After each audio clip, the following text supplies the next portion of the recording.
Welcome back to the Weekly News Roundup. This is the Business Edition. These are recorded live Fridays, 9 p.m. Eastern Standard Time. If you want to come on by, catch the show live, go ahead and do that. You can help support the channel over on switchedtolinux.com/support.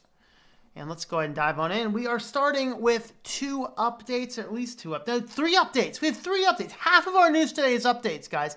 First and foremost, the safety driver in the 2018 Uber crashy crash is charged with negligent homicide. Uber is not being prosecuted. You know, in this case, I would agree with that. Because literally Uber's like, it's your job to sit here and make sure the car doesn't hit anything. You had one job. You failed at it. So I completely understand why this happens. Now, the bigger question is, what implication does this charge have in the future when these cars are going full autonomous and the car happens to hit somebody? Who is now liable? At that point in time, if the company is not held liable for that and given every degree of prosecution, in other words, and I would like to see the actual officers of the company be liable, not just the corporate blanket LLC, because they're putting giant several ton vehicles on the road capable of killing people. Somebody has to have an answer to this before the first one kills somebody. What happens? Now, in this case here, because these were not designed to be on the road entirely, they are under test mode and the person had a single job, and that is to prevent the car from hitting anything. And since the person was watching television instead of doing the job, I actually agree with this. I'm going to have to side to say, yeah, maybe in this case, Uber should not be there just because they hired the person for the task. They did not accomplish the task. And their car was not designed to be on the road without being monitored yet. So I'm actually going to side with Uber on that one. I know it's 2020, guys. I have to do that from time to time because 2020 is just a weird year. But anyway, that is the update to there. Next update, Microsoft has pulled that underwater submerged server. I believe we actually covered this on the Weekly News Roundup. So back there, Microsoft, took a bunch of data servers and threw it in the bottom of the ocean. They pull it up and I guess they're scraping the barnacles off now. So what they actually found is that this was actually very viable and kept the costs of running a data server very cheap. A lot of the reason is there was no temperature fluctuation. You didn't have to worry about oxidation, other air factors, and a variety of other things. Everything was very perfectly calculatable and consistent. So it turns out that what they want to do is they want to utilize more of these in different areas and maybe submerge underwater servers off the coast of areas where they will be used.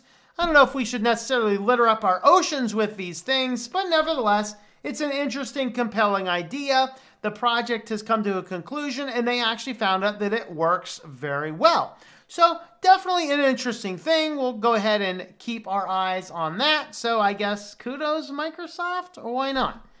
All right, and the next update is that Apple is indeed removing the USB power adapter from the upcoming Apple Watch boxes.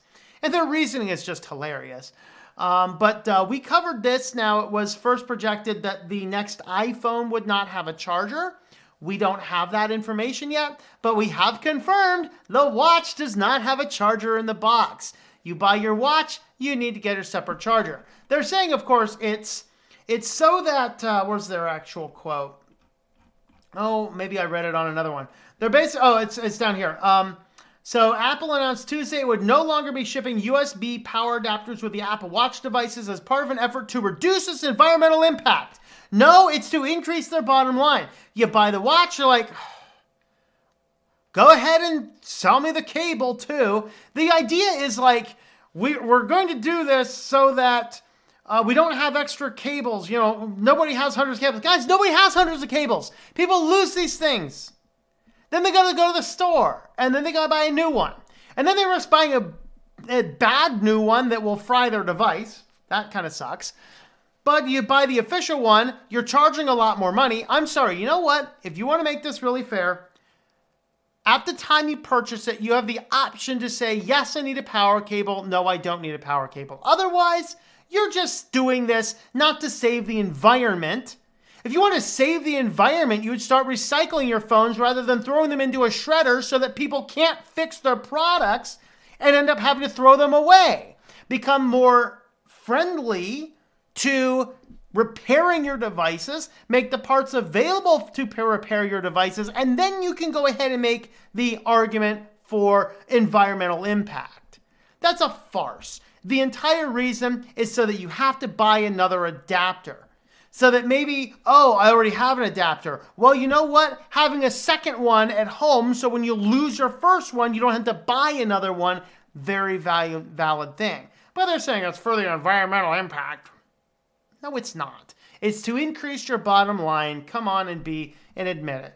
If you want to talk about environmental impact, you got to make your devices repairable so that people don't throw them away. They can fix them when they go awry. All right, so on to the actual news, sticking with the Apple trend. Apple is now going to start allowing streaming games. So this is like Steam and is this Stadia? I always want to say Stevia. That's my biochemistry coming out. This is Stadia and other game services like this. But there's a problem with it in that it requires standalone companion apps. So you can't just say, okay, we're going to load Steam and then load my game from inside of it. Every game that you download has to have a standalone companion app so that you have to download the separate app. There's that, and then, of course, that whole, in-game subscription fees and things like that. But basically, they're going to allow this type of game. It's just going to be infinitely more complicated than it is on other platforms. But hey, at least it's something particularly for you gamers. All right, we have 2 articles left. Before we get to there, though, if you can help support the channel, having a look at switchedtolinux.com/affiliates. If you do use Amazon, consider using my Amazon link. It does not cost you anything extra, and it does help support the channel. We also have cell phones, Mint Mobile. We have Pro Rating Aid as a grammar checker. We have 4 different web hosting services, a few VPNs, and some podcasting tools. There's other affiliates that you think I should add. Go ahead and let me know, and I will look into those. All right. Next, Verizon is now looking to buy Tracfone. So if you have a Tracfone, that will possibly become a Verizon company. It needs, of course, industry approval. But if it happens, then Verizon then will be the largest dominant player in the prepaid industry. That surprised me. Tracfone is actually a Mexican company. I did not know that. I don't really pay much attention to many of these plans other than Mint Mobile, which I use. But anyway, they have struck a deal to buy Tracfone. So this would actually make them have the largest number of prepaid carriers as other ones as well. And so I don't know if this is a good thing, bad thing. Maybe they're buying it to get all of the spyware software that's embedded on these cheap phones. You go ahead and get a Tracfone. Actually, I have a Tracfone phone that's not connected to any network. I actually use it to run with when I'm running as an MP3 player because, if I trip and fall and break my little Tracfone crappy phone, no loss, just buy another one, right? They're cheaper than MP3 players these days, right? So anyway, I do have that, but they're looking at purchasing it. It would bring it into Verizon's prepaid list of carriers, and I don't know, that'd be a pretty big thing. Let me know what you think about that. Is that a good thing or is that a bad thing? All right, and on to our feature story today. We have from Security Week, a German hospital was hacked with ransomware and a patient was not allowed to be admitted, and the patient died because they had to go 20 miles away, to another hospital and died without the care. There are so many things I can say about this. The first thing that possibly could have qualified this for a Sillyville article is the police contacted the ransomware guys and said, hey, you know that you locked up a hospital, right? And they said, oh, I'm sorry. And they sent the decryption keys to unlock it. What type of clown world are we living in, people? The police could just be like, hey, Oh, you shut down a hospital. Oh, we were trying to shut down the university. We hit the hospital. Our mistake. We'll go ahead and give you the encryption keys. What? Welcome to 2020. Nothing makes sense anymore, guys. I just offended Uber.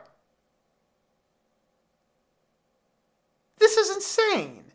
So anyway, the first odd thing about this is that when they found out it wasn't the hospital, or it wasn't the university, it was the hospital, the guys unlocked it. Presumably they unlocked it and went and hacked the hospital instead, I guess. I don't know. Or the university. I'm going to keep transposing those words.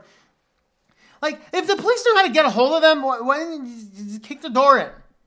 I mean, down here in the grand old US of A, there's some states where they're hauling you off to the private quarantine center. Nobody knows where you are. Up in Canada, they're definitely doing that. But the police can just call the ransomware guys and say, hey, would you loosen up? That's a hospital. Okay, second issue I have with this whole case. You're a hospital. Is there not somebody there who can bring in a patient, look at them, and treat them with something? Do you have to have a computer system to intake a patient? Now, my mother works at a hospital, and my mother's completely incompetent with computers, which is kind of hilarious in light of everything. But she's like, and their hospital was actually hit with one of these encryption hacks before, causing their computer systems to go down. And then, whereas they used to, I mean, she was an old school nurse, where they used to go down and keep med charts and go in and pass out the medications, they can't do that anymore. When their hospital was hacked, they could not dispense medications because the computer had to dispense the medication to the patient. And there was no manual feedback to manually go in there and dispense the patients.